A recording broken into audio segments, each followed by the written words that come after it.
तो हेलो दोस्तों, मैं तैयार हो गया था और मैं अपनी मासी के लड़के के पास गया और फिर इन सबको लेके चला गया नानी घर। नानी घर होता नहीं कि बाकी सारे हमारे नानी मामा ही लगते हैं, तो हम वहाँ चले गए थे। तो फिर हमने यहाँ बैठे बैठे डिसाइड करा कि लूडो खेल लेते हैं। फिर हमने थोड़ी देर खेली लूडो और यहाँ हो गई थी चीटिंग। फिर हमने इसको सारे वो थप्पड़े दिए। फिर देखो चिलम चिलम चाहिए। ले इसको मारो दाबो इसको। फिर हमने दोबारा शांतिपूर्वक लूडो खेल ली।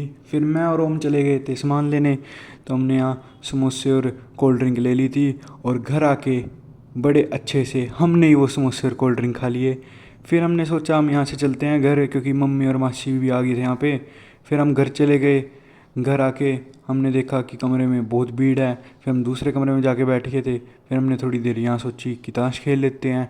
फिर इतना शाम हो गई थी। फिर शाम को हम बाहर खाने करने चले गए थे और खाने के बाद रिएक्शन। कैसा लगा भाई जी खाना खा के?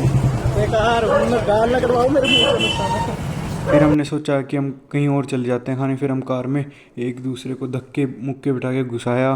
फिर हम चले गए एक अच्छी सी जगह खाना खाने। फिर हमने यहाँ खाना खाया जो कि बहुत अच्छा था। फिर सारे बैठे थे यहाँ मज़े ले रहे थे। उसके बाद हम वापस शाम को घर चले गए और एज़ यूजुअल लूडो खेल के हमारा डे ख़त्म हो गया। तो मिलते हैं आपको नेक्स्ट मिनी व्लॉग में।